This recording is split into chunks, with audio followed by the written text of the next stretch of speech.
Big changes are coming to the Women's Super League, aka the WSL. Now, all these changes won't actually go into effect until the 2024-2025 season, but we can break down the article and look at some figures so we can understand exactly why they've done this. Now, before you click off this video in the first 20 seconds, which is now, make sure you watch this video all the way to the end so you can understand exactly why they've opted to go for this move. So essentially what's happened, they voted to change the whole structure of the women's game in England. So essentially, instead of the game being run by the FA, which is obviously the men's game, it's going to be run by the women's clubs themselves. Article that I'm reading here is from BBC. So you can go onto BBC, type this in and get this article for yourself. But essentially what they're doing, they're changing the whole structure. So if you went onto Google and typed in Football League structure in England, it will show you the league structure. They're essentially what they're trying to do, they're trying to run that whole system. And it's going to be a company called Nuco. And the reason why they put this lady here is because her name is Nikki Dorset, or Doquette, I'm not sure if I'm saying it correctly, but she is the chief exec, right? So she's got a financial background and she's obviously going to manage how exactly that's run. Now, loads of people saying this is a good thing. I don't necessarily agree with that. And the reason why I say that is, yes, they're going to have more control over exactly what happens in terms of the football structure. But you lot don't understand how deep the corruption is in terms of football. It's a lot deeper than surface level. So people will look at it and say, oh, it's now being run by this new organization called Nuco. However, behind Nuco, there are big bosses, you know, the big belly men, right, who are basically calling the shots. No matter what we do, those people are always going to be there. There's always going to be corruption, no matter which way you look at it. But look, let me explain. Now, this is further down in the same article. Now, Izzy Christensen said this: the most important thing for me is regular planning of the schedule to avoid 3-week gaps. Now, so on the face of it, it seems like it's about having control of the system and the league itself. But in actuality, it's all about money.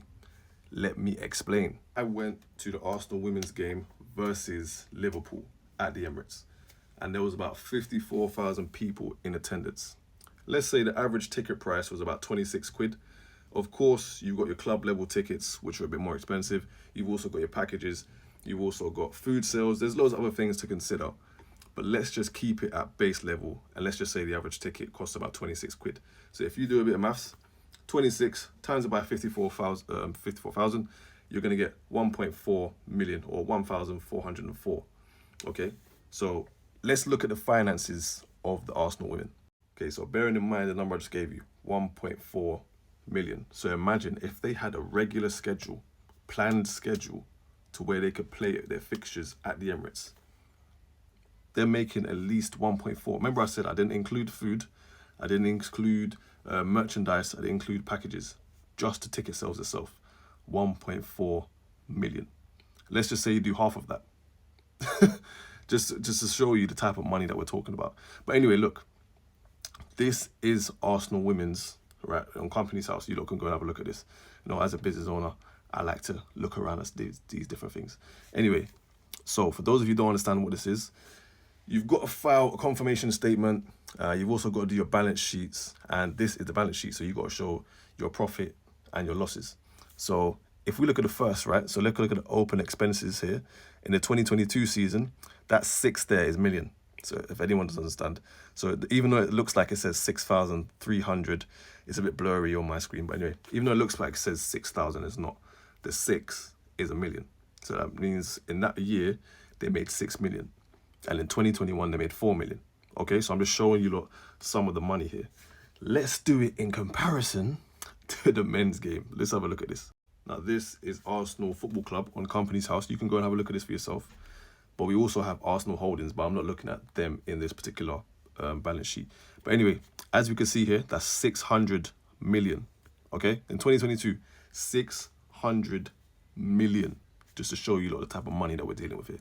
Okay, so now to wrap this up, the men's game has not been reliant on ticket sales to generate revenue since about 2007. Okay, most of their revenue comes from sponsorships. Majority of their revenue comes from sponsorships. The women's game doesn't have the same brand recognition and deals that the men's game does, which is the reason why the men get paid so much. Okay, just so for some of you who don't understand. So yes, it's good that they have control of their own system. However, we still don't know who is behind, yeah, who's the puppet master pulling the strings. Because I told you the corruption runs deep. So hopefully we can secure some brand deals, you know, start to see Arsenal ladies, or sorry, Arsenal women on the TV a bit more. That would be great, because obviously that will mean that the professionals get paid more. It'll also mean more jobs and all that stuff as well. So yeah, there's a lot to it. But yeah, just wanted to break this down for you guys, just so you can get what I'm saying. But yeah, if you like this video, if you found this helpful, make sure you hit the follow button, like it, share it to someone who would find this interesting, add it to your favorites if you want to come back and watch it again.